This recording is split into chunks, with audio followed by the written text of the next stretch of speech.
the infinite place within you that needs to expand and wants to grow, that which we call your life. I mean, when my mother died, she was down to about 85 pounds. But if they were to weigh her the second before she died, and then weigh her the second after, her body weighed exactly the same. And yet, she was no longer alive. So her life, that what we call her life, is weightless. It's formless. It has no beginning, it has no end. You can't weigh it. How can you weigh that which has no form? So your life, the thing that we call your life,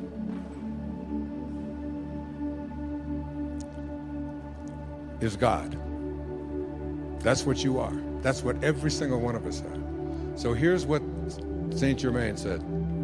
The attitude of one who wishes to work in conscious cooperation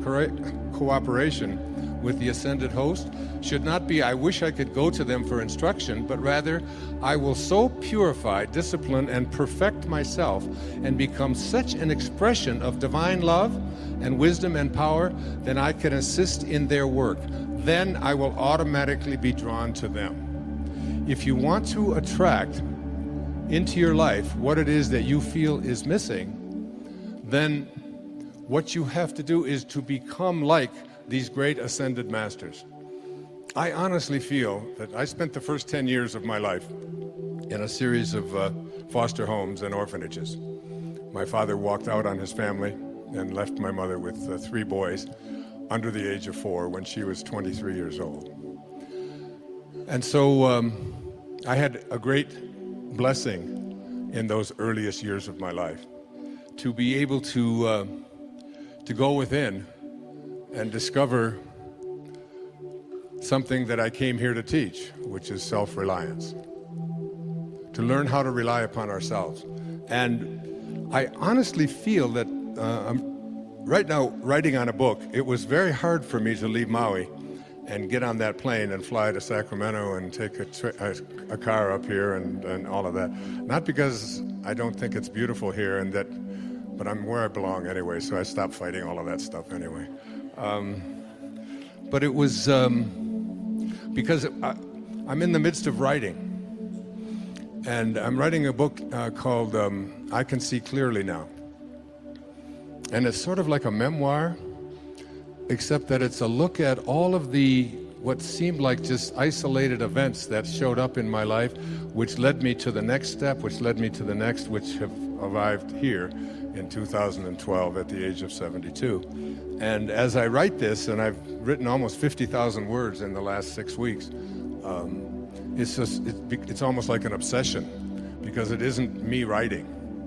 It is me as writing. It is something that is, Lao Tzu said, none of you are doing anything. He said, you're all just being done. You ever have a sense of that when you look in the mirror? And you look at your body and you say, what the hell is going on here? I said, what's this chicken neck stuff? Where the hell did that come from? What am I doing with hair growing out of my ears? And I said, that doesn't need it. I could use it up here, but it's... And you have a sense that in this physical world, that there's nothing for you to do. Just keep this thing that houses your soul in as healthy a space as you can, but basically it's doing what it's doing. And you, inside of there, the infinite you, is just an observer to the whole process. And isn't that one of the things that we learn in our very first yoga days? It's just, don't be so attached to your body and what it can do and how it hurts to try to do that. And can I balance myself here? And can I do a downward up or down or whatever the hell they call all of those things that are out there? I just do Bikram, so it's... So there's a sense of this awareness. So because of the time, I usually take 3 or 4 hours or sometimes 3 or 4 days to go through this, and I'm trying to do this in a brief amount of time. The reason that most of us cannot reach this exalted state that I want to present to you in as in the limited time that we have is because we have come to believe in our limitations. We've come to believe in our ordinariness. We've come to believe that who we are is not God, is not divine. All right? So in order to transcend that mentality, you have to sort of reprogram your subconscious mind. Your subconscious mind is the mind that is doing virtually everything that you do. It's the mind that got you here into this room, that put your mat down, that got you dressed this morning, that get your breakfast. When you get in the car, you don't think about, oh, how do I start this thing, and how do I got to make a right turn here. Do I slow down? Do I not? You all programmed your conscious mind, programmed your subconscious mind to do all of these things on automatic. And according to my friend Bruce Lipton, about 96 or 97% of what we do all day long, every day of our lives, 24/7, is done by our subconscious mind. So we have been programmed to believe in our ordinariness. I don't know if you saw my most recent PBS special, but I opened it up with a little story from Portia Nelson, so I'll just share it here with you if you haven't seen it. If you have PBS, you probably have, because that's about all they play. And I'm very proud of that, and we've raised close to $250 million for public television. So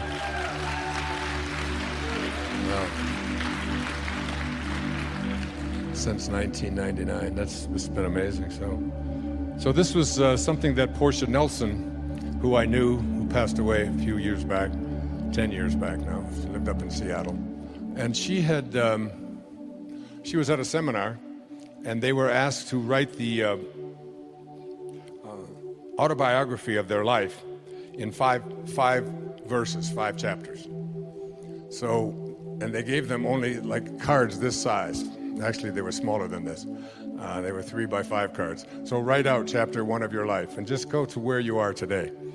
And I remember doing this very same thing, but what she wrote was so brilliant that I asked her daughter if we could put it on public television, which I did on the most recent show, and we made a contribution to Portia's work. So this is what she wrote down in the chapter 5 of her life. Chapter 1, she said, I walk down the street. There's a deep hole in the sidewalk. I fall in. I'm lost. I'm helpless. It isn't my fault, and it takes forever to find a way out. Chapter 2 of my life. I walk down the same street. There's a deep hole in the sidewalk. I pretend I don't see it. I fall in again. I can't believe I'm in the same place. It isn't my fault. It still takes a long time for me to get out. Chapter 3 of my life. I walk down the same street. There's a deep hole in the sidewalk. I see it there. I still fall in. It's a habit. But my eyes are open. I know where I am, and it is my own fault, and I get out immediately. Chapter 4 of my life. I walk down the same street. There's a deep hole in the sidewalk. I walk around it. Chapter 5 of my life. Finally, I walk down another street. Isn't that great?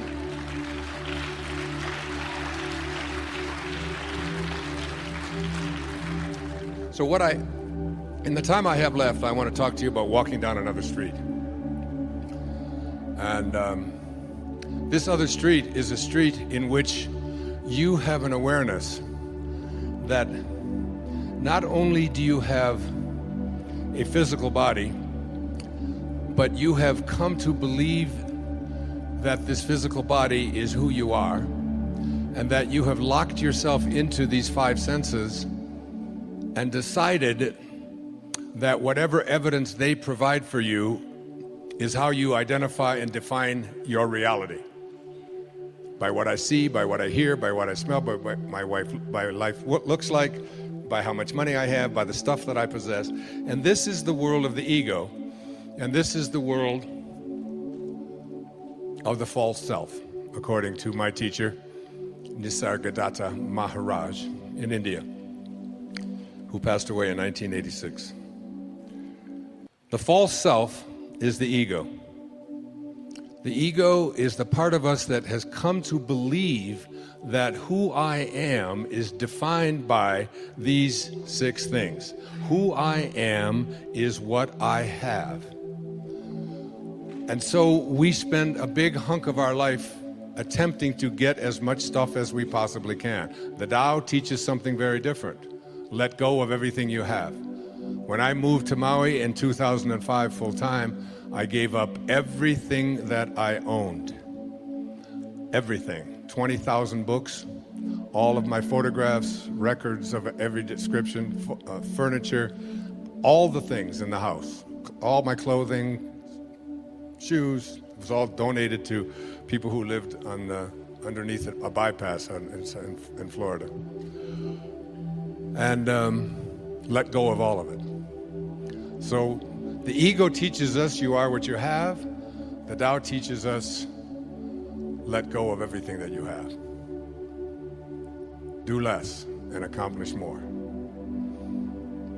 One of Lao Tzu's most famous observations was, I do nothing and leave nothing undone. My son has taken to becoming a spiritual Taoist.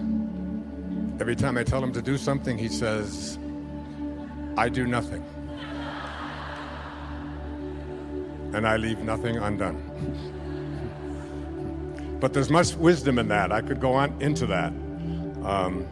The second thing that the ego teaches us is that who I am is not only what I have, but who I am is what I do, what I accomplish.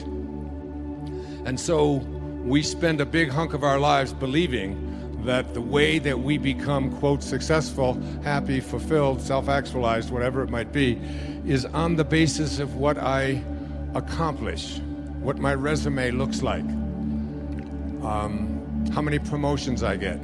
And so we send our children off to school and we ask them to learn to identify themselves on how much they get and what they accomplish. Your grades become more important than what it is that you are studying. What you own, what clothes you wear, what labels you have, and so on. And we become obsessed with this kind of absurdity. And this is the false self at work. The third thing that the ego teaches us is that I am what other people think of me. I am my reputation. So becoming obsessed with our reviews, what people think of us, other people's opinions, getting the approval of others. We talk about peer group approval needs and so on. I have 8 children that aren't concerned about those things. They were never raised with that kind of a mentality.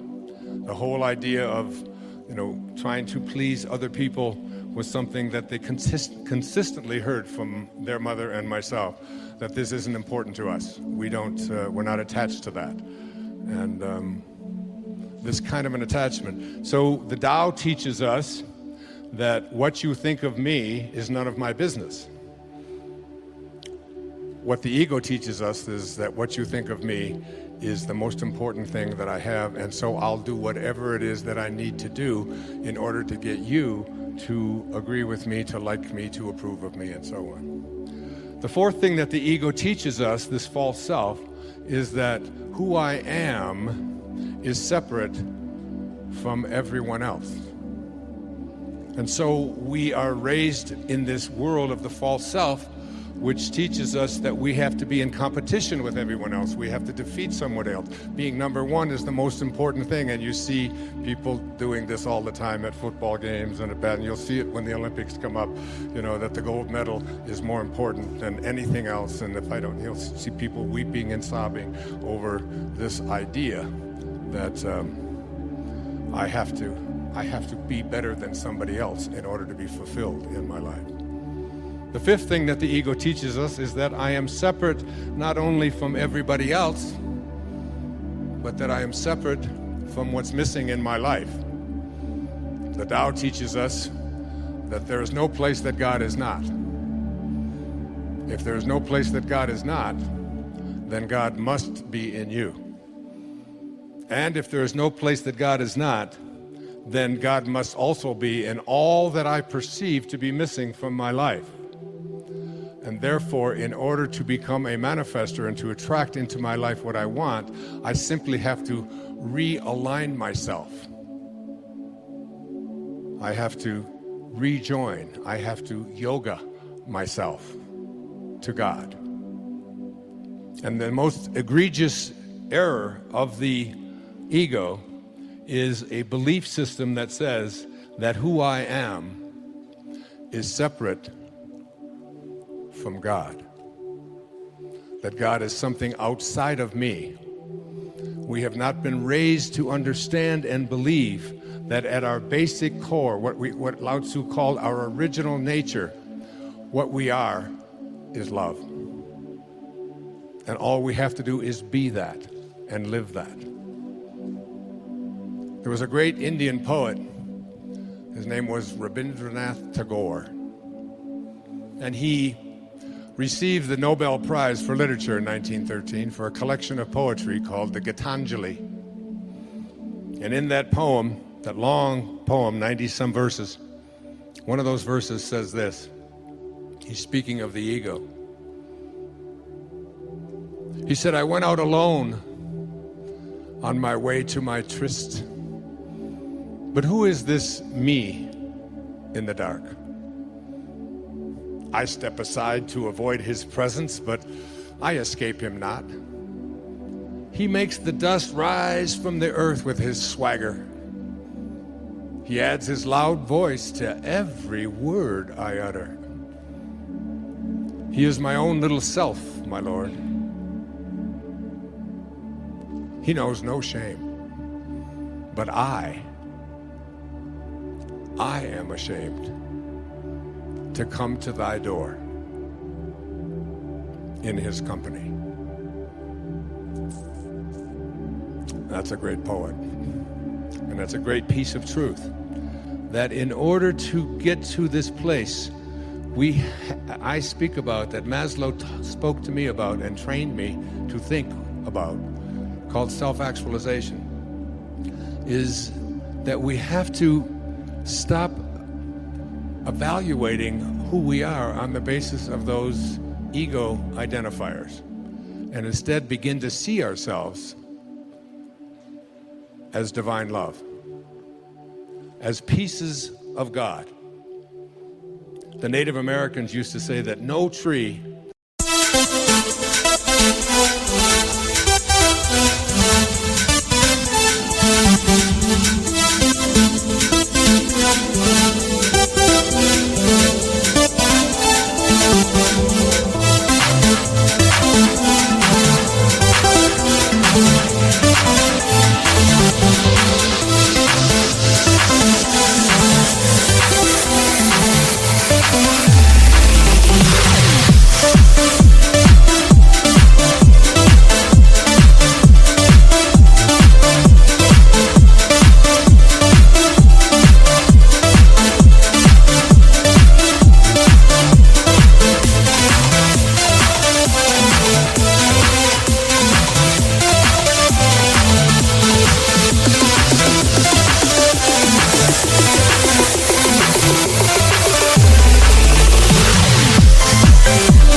has branches so foolish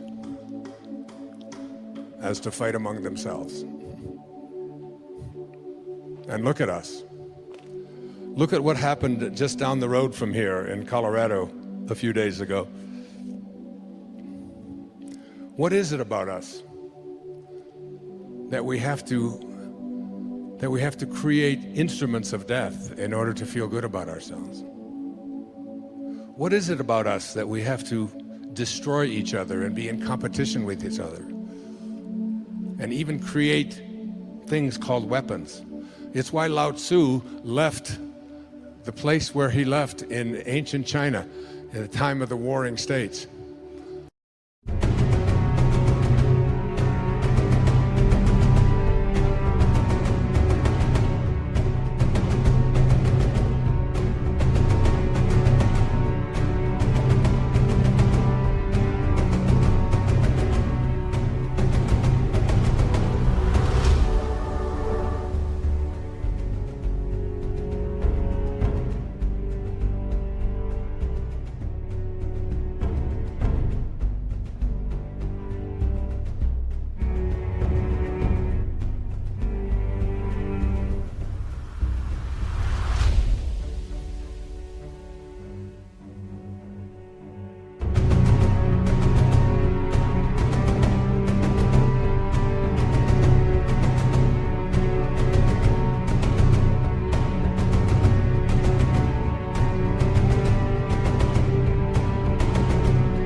big part of the Tao. Something like 31 verses out of the 81 verses speak to the absurdity of having weapons and killing each other.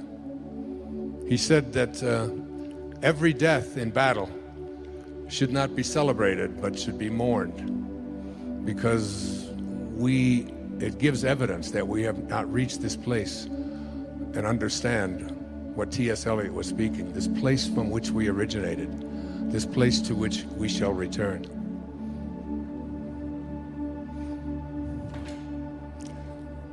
From A Course in Miracles, I jotted this down the other day. The memory of God comes to the quiet mind. It cannot come where there is conflict. A mind at war with itself remembers not eternal gentleness. What you remember is a part of you, for you must be as God created you. Let all this madness be undone for you, and return in peace to the remembrance of God, still shining in your quiet mind. Coming to know God, it's not about discovering something that resides outside of you. It's about remembering what's inside of you and living from that place. I don't believe that God is interested in us loving God. I believe God is interested in us loving each other and figuring out a way to do this regardless.